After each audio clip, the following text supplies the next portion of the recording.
مبعدین اور اولیاء کہتے ہیں، ان کو اس پچھلی امتوں میں رہبان کہا جایا کرتا تھا۔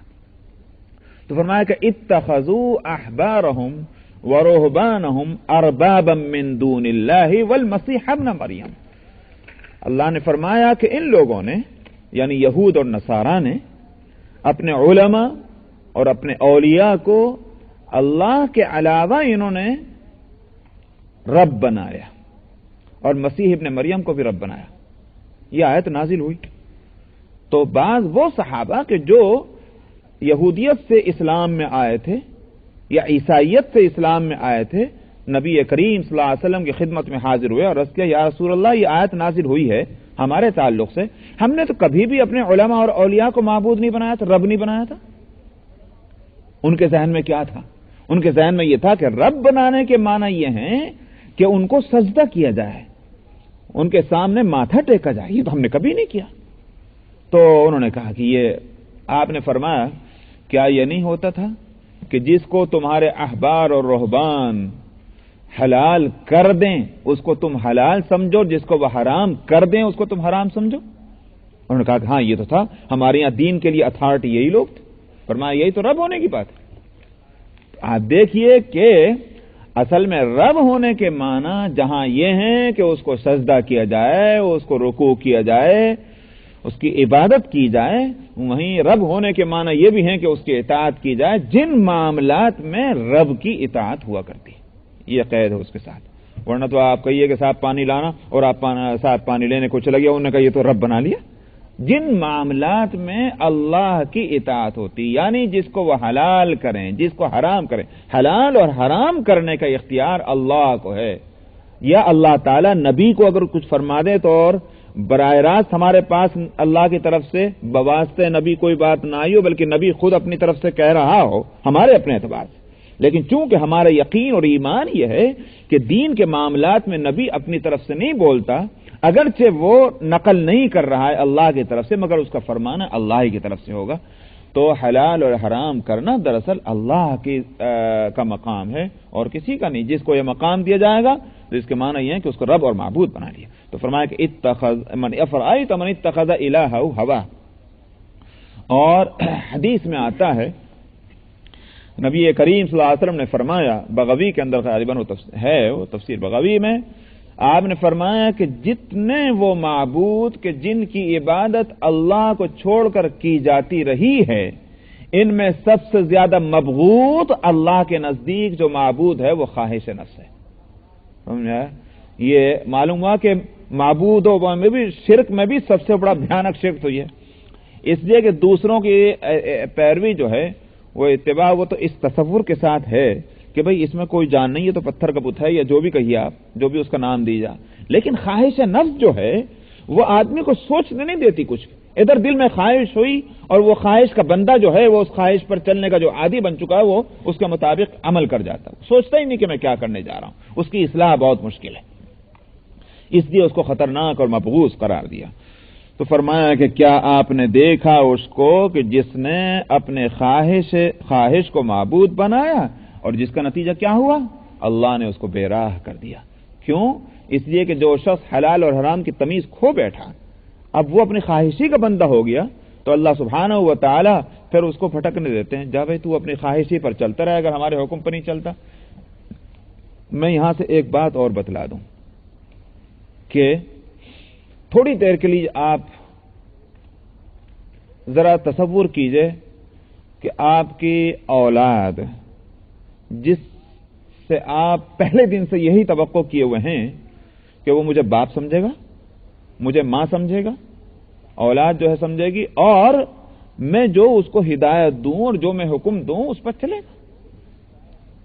اس کے برعکس اگر یہ ہو، یا مثال کے طور پر جہاں آپ جاب کرتے ہیں وہاں کا باس، ظاہر ہے کہ اس کے باس ہونے کے معنی یہ ہے کہ جو وہ ہدایت دے، جو حکم دے، تو اس کے ماتحت جو اس کے انڈر میں کام کرنے والے ہیں وہ اس کے حکموں پر چلیں۔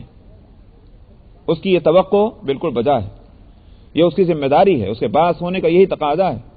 لیکن اگر اس کے الٹا یہ ہو جائے کہ اولاد جو ہے ماں باپ کی نہ سنے باقی اور کی ضرور سنے، اس نے یہ طے کر لیا ہو کہ ماں باپ کی نہیں سننی ہے اور بات دوسروں کی سنے گا، اسی طرح سے ملازم یہ سوچ لے کہ مجھے بات کی نہیں سننی، دوسرے کی سننی ہے، اور وہ سن رہا ہے، ایک دو دفعہ تو ٹوکا جائے گا، لیکن جب دیکھے کہ بھئی یہ تو اس کی تو عادت بن گئی ہے، تو غیرت کیا کہے گی ماں باپ کی، اور غیرت کیا کہے گی اس باز کی؟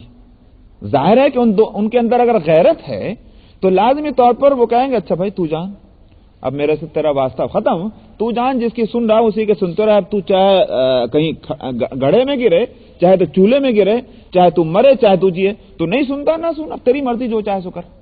اس کے بعد ماں باپ کبھی پلٹ کر اس کو یوں نہیں کہیں گے بھائی تو کیا کر رہا ہے، کہاں جا رہا ہے، کس سے مل رہا ہے، کہاں سو رہا ہے، کہاں کھا رہا ہے، اس لیے ان کی غیرت تقاضا نہیں کرتی اب کہ اس اولاد کو جس کو سمجھانے اور فہمائش کرنے کی جتنی صورتیں تھیں سب پوری کر لیں، لیکن وہ نہیں آتا راستے پر، کیا کریں گے ماں باپ، اور کیا کرے گا وہ باس؟ اگر انسانوں کی غیرت کا یہ تقاضا ہے تو کہ اللہ غیور نہیں ہے؟ اللہ سبحانہ و تعالی نعوذ باللہ ان کے اندر اتنی بھی غیرت نہیں ہے کہ ایک انسان کے جس سے یہی توقع تھی اور اسی کے لیے اس کو پیدا کیا گیا تھا کہ وہ اللہ کی عبادت اور اطاعت کرے، اسی کو معبود حقیقی سمجھے، اسی کو رب بنائے، اور وہ یہ مقام دوسرے کو دے رہا ہے۔ اللہ سبحانہ و تعالی نے سمجھانے اور فہمائش کرنے کی جتنی صورتیں ہو سکتی ہیں وہ سب اختیار کر لی، لیکن سب کو پس پوچھ ڈال رہا ہے، تو اب اللہ کی غیرت کیا ہے؟ جا بھٹک، اسی کو فرمایا وَأَضَلَّهُ اللَّهُ، پھر اللہ بھی اس کو بھٹکا دیتے ہیں، بے راہ کر دیتے ہیں۔ علی علم کا مطلب کیا ہے؟ یا تو یوں کہیے کہ باوجود علم کے عالم صاحب بن گئے مگر خواہش پر چل رہے ہیں، اللہ کے حکموں پر نہیں چل رہے ہیں، یہ ہے مطلب۔ تو علی علم، باوجود علم کے اللہ نے اس کو بھٹکا دیا۔ اسی واسطے یہ بزرگوں میں سے کسی کا قول ہے کہ اگر کسی شخص کا علم جو ہے وہ ایسا ہے کہ اس کو وہ اللہ کے طرف متوجہ نہ کرتا ہو، اللہ کا خوف اس کے دل میں نہ بٹھاتا ہو، تو وہ علم نافع نہیں ہے۔ علم وہی نافع ہے کہ جو خوف خدا دل میں پیدا کرتا ہو، جو اللہ کے راستوں کی طرف متوجہ کرتا ہو، وہی علم نافع ہے۔ تو اس لیے جب اس کے پاس علم ہے مگر علم کے باوجود اگر وہ بھٹک رہا ہے تو ظاہر ہے کہ یہ علم بیکار ہے۔ فرمایا کہ وَأَضَلَّهُ اللَّهُ عَلَىٰ علم، یہ اس کے معنی یہ ہوگا کہ یہ بھٹکنا ناواقفیت کی وجہ سے نہیں ہے۔ ایک شخص کو اگر مسئلہ ہی معلوم نہیں سرے سے، اب اگر اس نے وہ کام کر لیا ہے تو غلط، نقصان تو اس کا بھی ہوگا، مگر ظاہر ہے کہ یہ کہا جا سکتا ہے کہ وہ مجرم نہیں ہوا۔ ایک بچہ ہے، زہر وہ بھی کھا رہا ہے، اور ایک بڑا ہے، زہر وہ بھی کھا رہا ہے، مریں گے تو دونوں، لیکن کہا جائے گا کہ بچہ بیچارہ جو ہے وہ مجرم نہیں ہے، اس لیے کہ اس کو تو پتہ ہی نہیں کہ زہر کیا چیز ہے اور اس کی ہلاکت کیسی ہے۔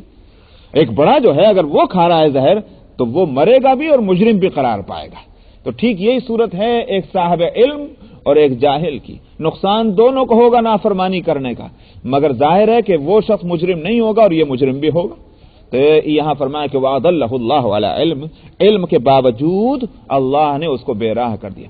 یا پھر علی علم کے معنی یہ ہے، دوسرے معنی مفسرین نے دونوں معنی لیے ہیں کہ علی علم یعنی علی علم رب، اللہ سبحانہ و تعالیٰ نے اس کو بے راہ کر دیا اپنے علم کی بنیاد پر کہ یہ شخص جو ہے اب راستے پر آنے والا نہیں ہے، یہ خواہشی کا بندہ ہے، تو اس علم کی بنیاد پر اللہ تعالیٰ نے اس کو بے راہ کر دیا ہے۔ یوں بھی دونوں معنی بتائے گئے۔ وَخَتَمَ عَلَى سَمْعِهِ وَقَلْبِهِ وَجَعَلَ عَلَى بَصَرِهِ غِشَاوَةً، اور فرمایا کہ اللہ تعالیٰ اس کے کانوں پر پھر مہر لگا دیتے ہیں اور اس کے دل پر مہر لگا دیتے ہیں اور اس کی آنکھوں پر پردہ ڈال دیتے ہیں۔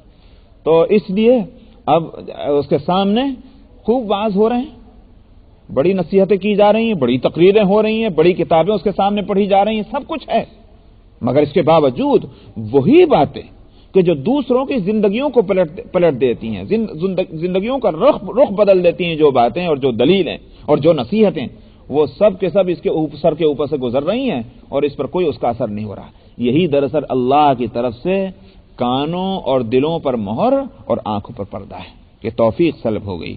فَمَن يَهْدِيهِ مِن بَعْدِ اللَّهِ، فرمایا پھر کون ہے کہ جو اللہ کے بعد اس کی رہنمائی کرے، اس کو ہدایت دے۔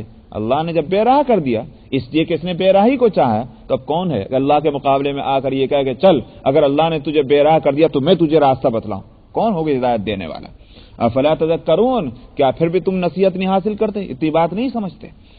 وقال، یہاں یہ بات کیوں آئی؟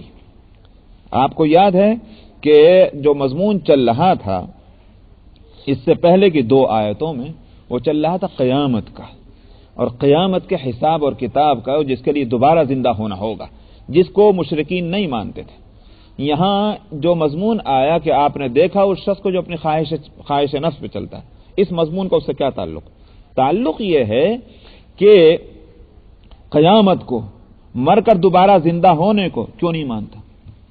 اس لیے نہیں مانتا کہ اس کے ماننے کے معنی کیا ہے کہ یہ بھی تسلیم کرنا اور یہ بھی یقین کرنا کہ مجھے پھر اچھے اور برے کا حساب دینا پڑے گا، اور جب یہ یقین کر لیا تو اس کا معنی یہ ہوگا کہ زندگی من پسند نہیں چلے گی، زندگی جو ہے وہ اپنی خواہش کے مطابق نہیں چلے گی بلکہ اللہ کے فرمان کے مطابق چلے گی، نبی کی تعلیم کے مطابق چلے گی۔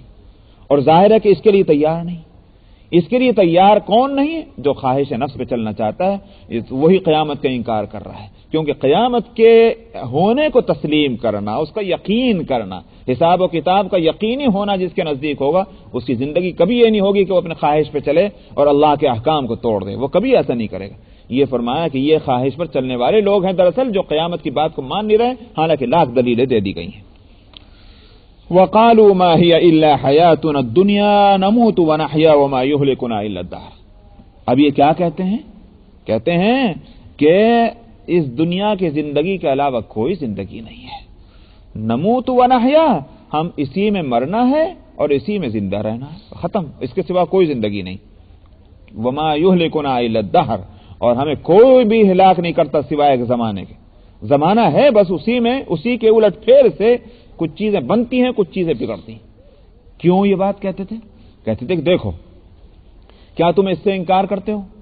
ایک شخص ہے، جوان ہے، تندرست، اب اس کے بعد وہ کمزور ہونا شروع ہوتا ہے، اس کی کمزوریاں جو ہیں اس پر غالب آتی ہیں، ہاتھ نہیں چل رہے، پیر نہیں چل رہے، آنکھ نہیں چل رہی، دانت نہیں چل رہی، آنکھ نہیں چل رہی، یہ سارے قوت جو ہیں کمزور ہوتے چلے گئے۔ آخر ایک وقت وہ آتا ہے کہ اس کی قوت بالکل جواب دے دیتی ہے، مر جاتا ہے۔ یہ کیا ہوا؟ آخر زمانے کے اس گزرنے کے ساتھ ساتھ، ٹائم اور وقت کے گزرنے کے ساتھ ساتھ، یوں سمجھیے کہ جیسی بیٹری جو ہے وہ چارج ہو رہی ہے، وہ خرچ ہو رہی ہے۔ جیسے ہی اب کسی سیل رکھتے ہیں آپ کیا نام ہے، فلیش لائٹ کے اندر یا کسی بھی چیز میں، یہ اس کے اندر بیٹری لگی ہوئی ہے، ٹیپ ریکارڈر کے اندر، تو چلتا رہے گا جب تک اس کی بیٹری صحیح ہے، اس میں پاور ہے اور طاقت ہے۔ لیکن جب یہ کمزور ہوتا چلی جائے، ایک وقت وہ آئے گا کہ نہ یہ آواز دے گا نہ یہ حرکت کرے گا، تب یہ نہیں کہیں گے کسی نے اس کی طاقت کو کھینچ دیا، طاقت خود ختم ہو گئی ہے وقت گزرنے کے ساتھ استعمال ہوتے ہوتے۔ ٹھیک اسی طرح سے ہم دیکھتے ہیں کہ ایک انسان، ایک جاندار ایک وقت تندرست ہے، اس کے اندر پوری طاقت ہے، پوری انرجی ہے، پوری توانائی ہے، وقت گزرنے کے ساتھ ساتھ اس کی طاقتیں گھٹتی چلی جاتی ہیں استعمال ہوتے ہوتے، آخر مر جاتا ہے۔ یہ ہے کہ نہیں؟ ہاں صاحب ہے۔ تو ہم تو جبھی تو کہہ رہے ہیں کہ زمانہ جو ہے وہ ہم کو ہلاک کرتا ہے، اور جب ہلاکت جو ہے وہ زمانے کی وجہ سے، تو پھر مان لو کہ زندگی بھی زمانے کی وجہ سے، نہ کوئی موت دینے والا ہے نہ کوئی زندگی دینے والا ہے۔ یہ تھی وہ دلیل جس کو وہ کہا کرتے تھے کہ وَقَالُوا مَا هِيَ إِلَّا حَيَاتُنَا الدُّنْيَا نَمُوتُ وَنَحْيَا وَمَا يُهْلِكُنَا إِلَّا الدَّهْرُ، ہمیں کوئی ہلاک نہیں کرتا سوائے زمانے کے، اور زندگی یہی ہے دنیا میں، اسی میں جینا ہے اور اسی میں مرنا ہے۔ یہاں اس کا جو جواب دیا جا رہا ہے وہ بڑا عجیب، یوں کہیے کہ سائیکولوجیکل ایک جواب ہے، بجائے اس کے یوں کہتے ہیں کہ نہیں زمانے سے نہیں ختم ہو رہا ہے بلکہ ہم ختم کر رہے ہیں، ہم روح نکالتے ہیں، ہم بھیجتے ہیں، اس کو کون مانے گا؟ یہاں ایک اور جواب دیا جا رہا ہے، فرمایا کہ ان کے پاس کوئی علم نہیں ہے، یہ بات جو کچھ کہہ رہے ہیں یہ علم کی بنیاد پر نہیں، انہم الا یظنون، محض ایک آئیڈیا ہے جو انہوں نے قائم کر لیا ہے، ایک ظن ہے، ایک گمان ہے جس سے یہ بات کریں۔ یعنی کیا مطلب، اس کی وضاحت کیا ہے اس آیت کی اور جواب کی؟ وضاحت یہ ہے کہ آپ پوچھئے ان سے، کیا تمہارے پاس کوئی علم اس کا ہے کہ مر کر تم دوبارہ زندہ نہیں ہوگے؟ ہے کوئی علم؟ ظاہر ہے کہ وہ یہ کہیں گے علم تو نہیں ہے، نہ تو علم اس کا ہے کہ ہم نہیں جئیں گے، نہ علم اس کا ہے کہ ہم جئیں گے۔ ہاں ہمارا اپنا خیال ہے، یہ ہم اپنے قیاس سے یہ بات کہہ رہے ہیں کہ مر کر دوبارہ زندہ نہیں ہونا ہے، لیکن ہمارے پاس علم کوئی اس کا نہیں کہ ہم یقین سے ہم یہ کہیں کہ ہاں یہ ہے، یہ نہ ہم یوں کہہ سکتے ہیں کہ دوبارہ زندہ ہوں گے، نہ ہم یوں کہہ سکتے ہیں کہ نہ ہوں گے۔ تو اسی کو کہا گیا کہ علم نہیں، محض گمان ہے۔ اب سوال یہ ہے کہ جب دونوں پہلو ہیں اس کے اندر، مر کر دوبارہ زندہ ہونا اور زندہ نہ ہونا دونوں پہلو ہیں، تو آخر یہ کیا وجہ ہے کہ تم نے ایک کے پہلو پر تم اصرار کرتے ہو، دوسرے پہلو ماننے کو تیار نہیں؟ کیا وجہ ہے؟ دونوں پہلو اگر 50-50 ہیں، 50% ادھر 50% ادھر، تو تم نے ایک ہی 50% کو کیوں لے رکھا؟ دوسرے کو کیوں نہیں تم توجہ دیتے؟ اس امکان کو کیوں نہیں تسلیم کرتے؟ ہو سکتا ہے کہ ہم مر کر دوبارہ زندہ ہوتے ہوں، اور ایک پھر جب اس کی خبر دینے والا ایک صادق اور مصدوق ہے، جس کی سچائی میں تمہیں کوئی شک اور شبہ نہیں ہے، اگر وہ آ کر خبر دے رہا ہے تو یہ جدھر 50 تھا یہ کم سے کم 70% تو ہو ہی گئے، اور تمہارا جو وہ خیال تھا کہ مر کر دوبارہ زندہ نہ ہوں گے وہ تو اس کا پرسنٹیج کم ہو گیا، اس لیے کہ تمہیں کوئی اطلاع جو ہے علم کی بنیاد پر کوئی اطلاع یہ دینے والا نہیں ہے کہ مر کر دوبارہ زندہ نہیں ہوں گے۔ اس لیے فرمایا کہ یہ ایک محض گمان ہے، علم نہیں ہے۔ اس طرح کے معاملات میں بھلا گمان پر فیصلہ ہونا چاہیے، بلکہ یہ کہ اگر عقل مندی کا تقاضا کیا ہے، اگر نفع اور نقصان دونوں، ایک خطرہ اور ایک امید دونوں برابر کا بناتے ہوں، تو عقل مندی کا تقاضا یہ ہے کہ نقصان والے پہلو کی رعایت زیادہ کرنی چاہیے نفع والے پہلو کے مقابلے میں۔ اس لیے اگر تم عقل مند ہو تو اگر تمہارے پاس علم صحیح نہیں بھی ہے، محض گمان سے یہ بات کہہ رہے ہو، تب بھی عقل مندی کا تقاضا یہ ہے کہ قیامت کے وقوع کی طرف تمہاری توجہ ہونی چاہیے، اور اس کے لیے تم اپنے آپ کو تیار کرنا چاہیے، نہ یہ کہ بے فکر بن جاؤ۔ یہ ہے قرآن کے ان دو لفظوں کی وضاحت کہ فرمایا کہ وما لہم بذالک من علم، ان کے پاس علم نہیں ہے، صرف یہ گمان کرتے ہیں۔ وَإِذَا تُتْلَى عَلَيْهِمْ آيَاتُنَا بَيِّنَاتٍ مَا كَانَ حُجَّتُهُمْ إِلَّا أَنْ قَالُوا ائْتُوا بِآبَائِنَا إِن كُنتُمْ صَادِقِينَ۔ ایک دلیل کا جواب، دوسری دلیل اور تھی ان کی، اور وہ یہ فرماتے ہیں کہ جب ان کے اوپر ہماری کھلی کھلی آیتیں پڑھی جاتی ہیں، وہ آیتیں کہ جن کا تعلق قیامت سے ہے، مر کر دوبارہ زندہ ہونے سے ہے، قیامت کا حساب اور کتاب سے ہے، جن کے لیے مضبوط دلیلیں دی جاتی ہیں، جب وہ آیتیں پڑھی جاتی ہیں تو کیا کہتے ہیں؟ فرمایا کہ ان کے پاس کوئی حجت، کوئی دلیل اس کے سوا نہیں ہوتی کہ یوں کہتے ہیں اچھا صاحب ہمارے باپ دادا کو لے آؤ اگر تم سچے ہو، اگر ٹھیک ہے مر کر دوبارہ زندہ ہونا ہے، ہمارے باپ دادا جو مر چکے ہیں ذرا قبر سے ان کو لا کے بتا دیجئے تو ہم سمجھیں کہ ہاں بھائی مر کر دوبارہ زندہ ہو سکتے ہیں۔ فرمایا یہ تھی دلیل، قل اللہ یحییکم ثم یمیتکم ثم یجمعکم الی یوم القیامۃ لا ریب فیہ ولکن اکثر الناس لا یعلمون۔ ان کی اس بات کا جواب جو ہے وہ دو جواب ایک ہی آیت میں دیے گئے ہیں۔ ایک پہلے اس کا ترجمہ پڑھ لیجیے۔ فرمایا آپ کہہ دیجئے اللہ تم کو زندگی دیتا ہے اور پھر وہی تم کو مارتا ہے، پھر وہی تم کو اکٹھا کرے گا قیامت کے دن، جس کے ہونے میں کوئی شبہ نہیں، مگر اکثر لوگ اس کو جانتے نہیں۔ کیا حاصل ہوا اس جواب کا؟ میں نے کہا کہ دو جواب اس میں۔ ایک تو یہ کہ میں نے یہ کب دعویٰ کیا تھا کہ میں زندگی دوں گا؟ یہ تو ہم نے نہیں کہا، تو ہم سے کیوں مطالبہ کرتے ہو کہ ذرا ہمارے باپ دادا کو زندہ کر دیجیے؟ یہ میں نے کب کہا تھا؟ یہ تو جب مجھ سے مطالبہ ہوتا، یعنی پیغمبر سے کہا جا رہا ہے کہ آپ کہیے کہ مجھ سے مطالبہ اس بات کا کہ میں تمہارے باپ دادا کو زندہ کر کے لے آؤں، یہ تو جب ہوتا جب میں یہ کہتا کہ میں زندگی دوں گا۔ میں نے تو یہ کبھی نہیں کہا، ہمیشہ میں یہ کہتا رہا ہوں کہ اللہ زندگی دینے والا ہے، وہی موت دینے والا ہے، لہذا مجھ سے مطالبہ غلط، نمبر ایک۔ نمبر دو یہ میں نے کب کہا کہ اللہ تعالیٰ دنیا میں بھی وقتاً فوقتاً مردوں کو زندہ کرتے رہیں گے؟ یہ تو میں نے کبھی نہیں کہا۔ اگر یہ کہتا تو بے شک یہ کہتے کہ ٹھیک ہے اگر آپ نہیں کرتے اللہ میاں سے کہہ کے ہمارے باپ دادا کو زندہ کرا دیجیے۔ جو بات کہی گئی ہے وہ یہ ایک دن مقرر ہے، اس دن ساری دنیا گویا اس کو تباہ کیا جائے گا، اور ایک دن ساری دنیا کے انسانوں کو دوبارہ زندگی دے کر اٹھایا جائے گا۔ یہ ہمیشہ میں نے بات کہی ہے، لہذا تمہارا مطالبہ غلط۔ یہ فرمایا کہ آپ کہہ دیجئے اللہ ہی زندگی دیتے ہیں تم کو اور وہی موت دیں گے، پھر وہی تم کو جمع کریں گے قیامت کے دن، لا ریب فیہ، جس کے ہونے میں کوئی شبہ نہیں۔ لیکن اکثر لوگ اتنا بھی علم نہیں رکھتے، ایسی بے وقوفی کا سوال کرتے ہیں۔ وَلِلَّهِ مُلْكُ السَّمَاوَاتِ وَالْأَرْضِ وَيَوْمَ تَقُومُ السَّاعَةُ يَوْمَئِذٍ يَخْسَرُ الْمُبْطِلُونَ۔ فرمایا کہ اللہ ہی کی حکومت ہے آسمانوں میں اور زمینوں میں۔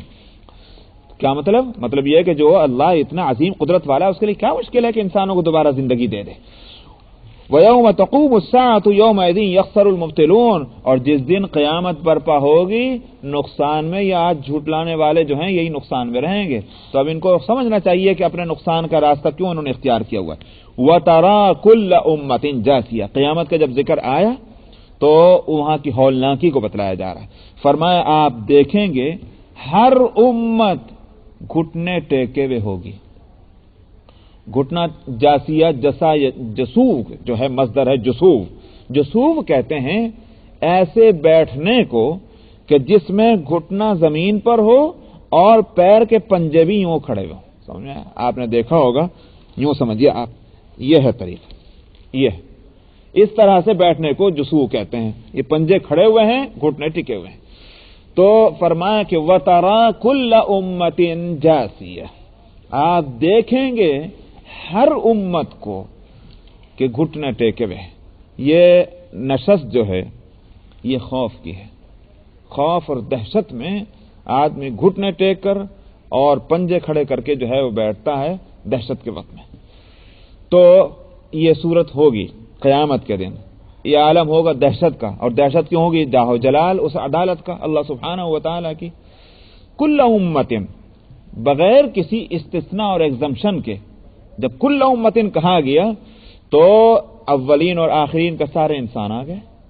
اور اس کے اندر نہ صرف یہ کہ یہ امتوں کا کے معنی یہ ہوں گے کہ صاحب امت نوح اور امت ابراہیم اور امت اسماعیل اور امت محمد اور امت عیسیٰ، بلکہ اس کے اندر یہ بھی ہوگا کہ امتوں کا جہاں یہ فرق ہے وہاں اس لحاظ سے بھی امتوں کا فرق ہے کہ جو نیک ہیں اور بد ہیں، مومن ہیں اور کافر ہیں. لیکن کل امت کے معنی یہ ہے کہ سب کی یہی کیفیت ہوگی، گھٹنے ٹیکے میں ہوں گے. یہاں اگر اس بات کو لیا جائے تو پھر اس میں ایک اشکال ہوتا ہے، اور وہ یہ کہ بعض روایتوں سے یہ بات معلوم ہوتی ہے اور آیت بھی اس کی تصدیق کرتی ہے کہ مثلا یہ کہ الا ان اولیاء اللہ لا خوف علیہم ولا هم یحزنون، جو اللہ کے دوست ہوں گے ان کو نہ خوف ہوگا نہ کوئی غم ہوگا. اور روایتیں بھی اس بارے میں ہیں. تو جو اللہ کے نیک بندے متقی پرہیزگار ہیں ان پر وہ وحشت اور دہشت نہ ہوگی. اور یہاں یہ کہہ رہا ہے کہ ہر امت جو ہے وہ گھٹنے ٹیکے ہوئے ہوگی خوف کی وجہ سے. تو ایک تو یہ ہے کہ قیامت میں احوال مختلف ہوں گے وقت کے فرق کے ساتھ، کبھی یہ ہوگا اور کبھی یہ ہوگا. تو خوف کا جہاں ذکر آیا اور جبکہ سب بھی خوف میں ہوں گے تو آیت میں اس کا ذکر آ گیا. اگر یہ ہے کسی وقت جا کر کے وہ جو اہل اللہ ہوں گے یا صالحین ہوں گے ان کا وہ خوف اور دہشت وہ ختم ہو جائے گا اور مطمئن ہوں گے.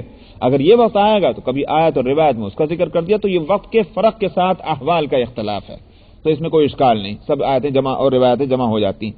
نمبر ایک. نمبر دو یہ ہے کہ جسوب کے جہاں معنی یہ ہیں کہ گھٹنے ٹیکنا اور پنجے کھڑے کرنا، وہاں ایک اور معنی بھی بعض علماء نے بتلائے ہیں کہ یہ بیٹھنا ایسا ہے کہ جیسے ایک نمازی نماز میں بیٹھتا.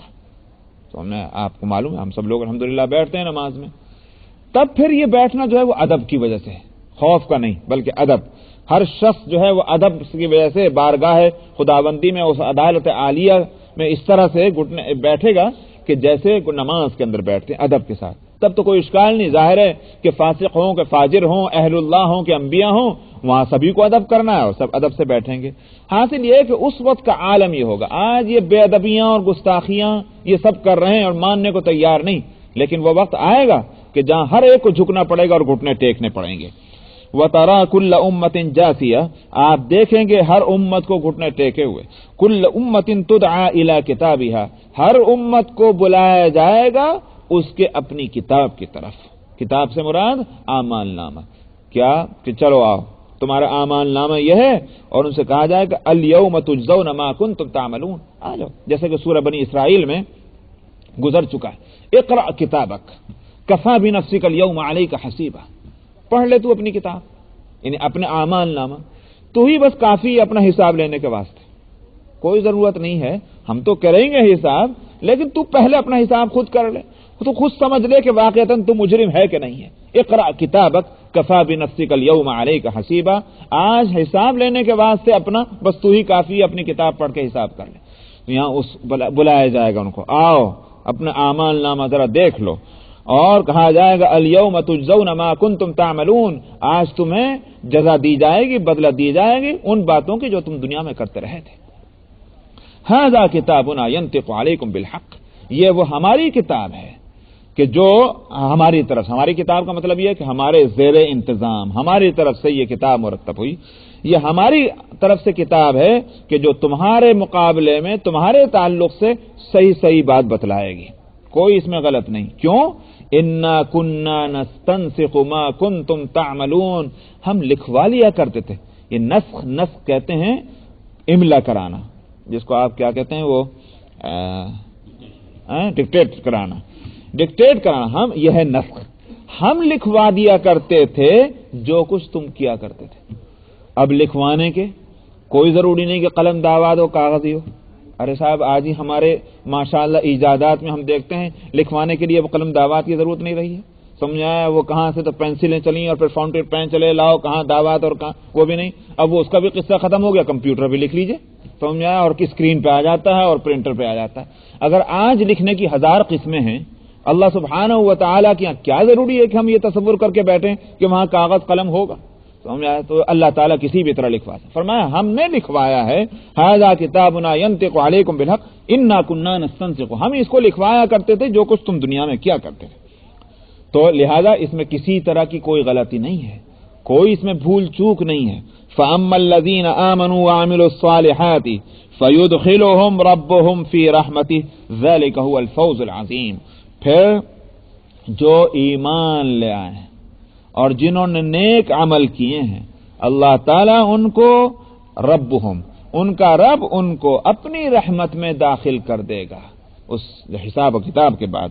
ذالک هو الفوز المبین، یہی بڑی کامیابی ہوگی۔ آج جس کو تم نے دنیا میں کامیابی سمجھا ہوا ہے اور جس کے مقابلے میں حلال اور حرام کی کوئی تمیز اور کوئی فرق کرنے کو تیار نہیں، یہ کامیابی نہیں ہے۔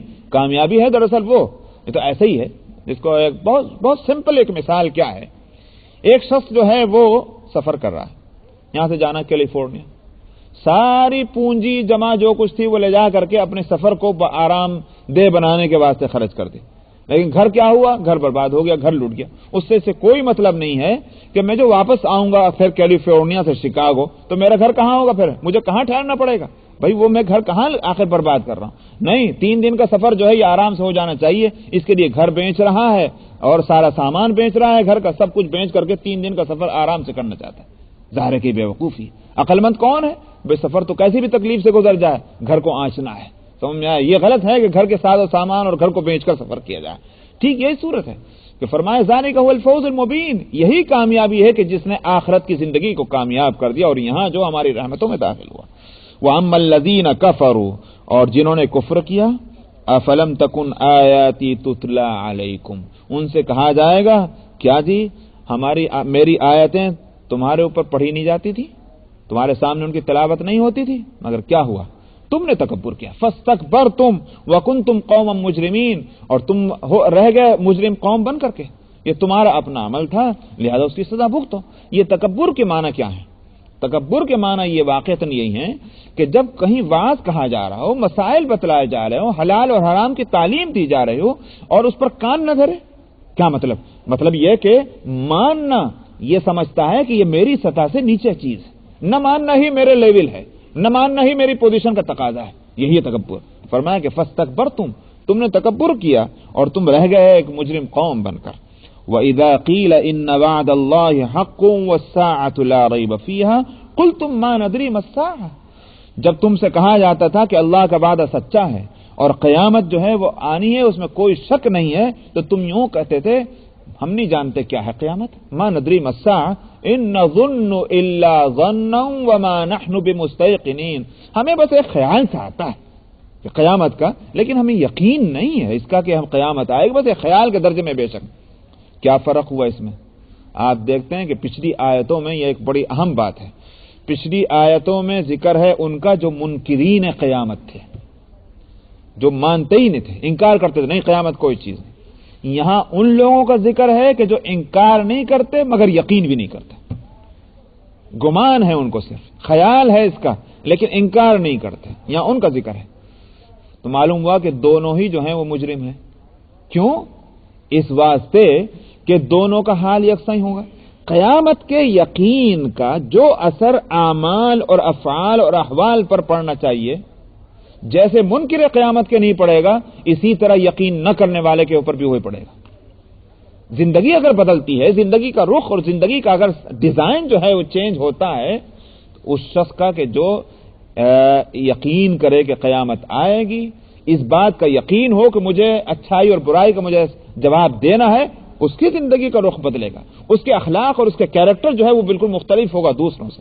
لیکن جو شک میں ہے وہ اور جو انکار کرتا ہے، نہیں مانتا قیامت کے ہونے کو، ان کی زندگی تو یکساں ہی ہوگی۔ اس لیے دونوں کو ایک جگہ یہاں بیان کیا گیا کہ نہ اس میں فرق نہ اس میں فرق۔ مت سمجھنا کہ ہم اگرچہ انکار نہیں کرتے تھے، خیال تھا لہذا ہم کو نہ پکڑا جائے یا ہم کو سزا نہ ملے، دونوں کا حال چونکہ یکساں ہے۔ وما نحن بمستيقنين، اور ہم یقین کرنے والے نہیں ہیں۔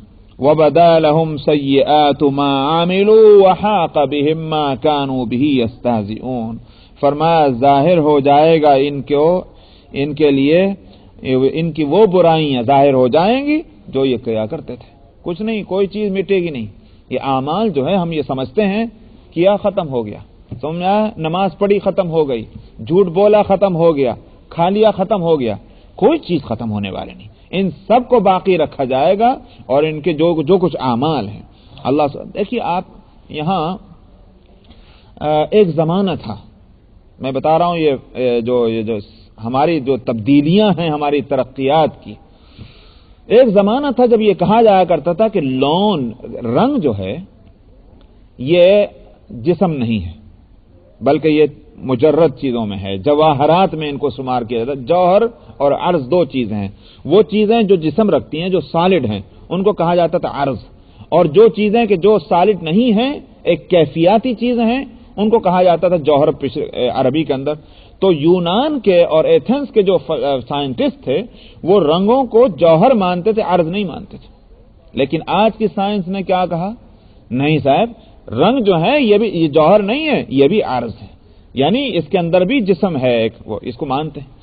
جب اتنی تبدیلیاں ہو گئیں کہ جو ایک چیز کبھی جوہر تھی آج عرض ہے، تو آخر ہم کیوں سمجھتے ہیں کہ یہ اعمال جو ہیں ان کا کوئی جسم نہیں ہے، یہ صرف جواہر ہیں، لہذا جسم والی چیز باقی رہ سکتی ہے، بغیر جسم والی کیسی باقی رہے گی؟ ہمارے اعمال فنا ہو جائیں گے۔ اگر پہلے کسی زمانے کے جواہر آج آراز بن گئے ہیں، تو آج بھی اگر ہمارے اعمال جو ہیں جن کا درجہ جوہر کا ہے، اللہ سبحانہ و تعالی اگر ان کو شکل دے کر کے اور جسم دے کر سامنے لا کر رکھ دیں کہ یہ ہے تمہاری نماز، یہ ہے تمہارا سچ، یہ ہے تمہاری جھوٹ، یہ ہے زنا، یہ ہے چوری، تو پھر کیا اشکال ہے؟ تو اس لیے فرمایا کہ وَبَدَا لَهُمْ سَيِّئَاتُ مَا عَمِلُوا، ظاہر ہو جائیں گی ان کے لیے ان کی برائیاں جو کچھ وہ کرتے تھے۔ وَحَاقَ بِهِمْ مَا كَانُوا بِهِ يَسْتَهْزِئُونَ، اور وہی چیز ان کے لیے وبال بن جائے گی۔ حاق کے معنی آتے ہیں الٹ دینا، پلٹ جانا، جو بھی آپ اس کا تھا، اور ان کو گھیر لے گی وہی بات کہ جس کا یہ مذاق اڑاتے تھے۔ یعنی کیا مطلب؟ قیامت کے ہونے کو نہیں مانتے تھے، مذاق اڑاتے تھے کہ صاحب کہاں کی قیامت، کیسی باتیں کرتے ہیں؟ فرمایا کہ یہی چیز آ جائے گی سامنے ان کو گھیراؤ کر کے۔ وَحَاقَ بِهِمْ مَا كَانُوا بِهِ يَسْتَهْزِئُونَ وَقِيلَ الْيَوْمَ نَنسَاكُمْ كَمَا نَسِيتُمْ لِقَاءَ يَوْمِكُمْ هَذَا وَمَأْوَاكُمُ النَّارُ وَمَا لَكُمْ مِن نَاصِرِينَ، اور ان سے کہا جائے گا آج ہم بھی تم کو بھلا دیتے ہیں جس طرح تم نے بھلایا تھا ہمارے آج کی اس ملاقات کو۔ یہ بھلانا ایک محاورہ ہے، ظاہر ہے کہ اللہ سبحانہ و تعالیٰ کے بھول چوک کے کیا مطلب ہے؟ سوال ہی نہیں۔ اور پھر بھلا دینے کا لفظ کے معنی ظاہر ہے کہ اگر آپ بھی بولیں ٹھیک ہے بھائی تم بھول گئے، ہم بھی بھلا دیتے ہیں، ظاہر ہے کہ لفظ جب آپ بولتے ہیں تو اس کے معنی یہ نہیں ہوتے ہیں کہ بھول رہا ہوں، بھولنا اختیار کا نہیں ہوتا، سمجھا؟ جب آدمی بولتا ہے اس کے معنی ہوتے ہیں کہ ٹھیک ہے ہم بھی توجہ نہیں کرتے۔ تو اللہ سبحانہ و تعالیٰ کے فرمانے کے کیا معنی ہو گئے؟ ٹھیک ہے اب ہماری رحمت جو ہے جو کچھ دنیا میں تھی بھی تمہارے اوپر، آج اس سے بھی ہم تم کو محروم کیے دیتے ہیں۔ یہ ہے کہ وقیل الیوم، کہا جائے گا آج ہم تم کو بھلا دیتے ہیں جس طرح تم نے بھلا دیا تھا آج کے ہمارے اس دن کے ہماری ملاقات کو۔ وَمَأْوَاكُمُ النَّارُ، اور تمہارا ٹھکانہ جہنم ہے۔ وَمَا لَكُم مِّن نَاصِرِينَ، اور تمہارا کوئی مدد کرنے والا نہیں ہوگا۔ ذَلِكُمْ بِأَنَّكُمْ اتَّخَذْتُمْ آيَاتِ اللَّهِ هُزُوًا، یہ کیوں؟ اس لیے کہ تم اللہ کی آیتوں کا مذاق اڑایا کرتے تھے۔ وَغَرَّتْكُمُ الْحَيَاةُ الدُّنْيَا، اور تمہیں غرق کیا ہوا تھا دنیا کی زندگی نے۔ اسی کے لذتوں میں اور آسائشوں میں تم پڑے تھے. فَالْيَوْمَ لَا يُخْرَجُونَ مِنْهَا وَلَا هُمْ يُسْتَعْتَبُونَ. سو آج نہ تم اس عذاب سے تم نکالے جاؤ گے اور نہ تم سے کسی طرح کا عذر اور معذرت چاہا جائے گا. یہ ہے استعتاب. استعتاب کے معنی کیا ہے؟ استعتاب اس کو کہتے ہیں ٹھیک ہے صاحب تم نے جرم کیا معافی مانگ لو، معافی مانگتے ہو تو ہم چھوڑ دیتے ہیں. یہ ہے استعتاب. فرمایا نہ تو تم کو نکلنے دیا جائے گا اس عذاب سے اور نہ تم سے کوئی معافی چاہی جائے گی، کوئی تلافی اور کوئی تدارک کرنے کے لیے نہیں کہا جائے گا. کوئی ہمارا کوئی نقصان ہو چلو بھائی تدارک کر دو، یہ دے دو $100 دے دو جان چھوڑ دیں گے، ایسی کوئی بات نہیں. فَلِلَّهِ الْحَمْدُ رَبِّ السَّمَاوَاتِ وَرَبِّ الْأَرْضِ رَبِّ الْعَالَمِينَ. اس سورت کی ابتدا جو ہے وہ بھی اللہ کی حمد سے ہوئی اور توحید کے بیان سے ہوئی، انتہا بھی اسی پر ہو رہی ہے. فرمایا کہ تمام تعریفیں اللہ کے لیے ہیں جو رب ہے آسمانوں کا اور رب ہے زمین کا، اور یہی نہیں بلکہ سارے جہانوں کا وہی رب ہے. حاصل یہ ہے وَلَهُ الْكِبْرِيَاءُ فِي السَّمَاوَاتِ وَالْأَرْضِ، اور اسی کی بڑائی ہے آسمانوں میں اور زمین میں. وَهُوَ الْعَزِيزُ الْحَكِيمُ، وہی غالب ہے اور وہی حکمت والا ہے. بس وآخر دعوانا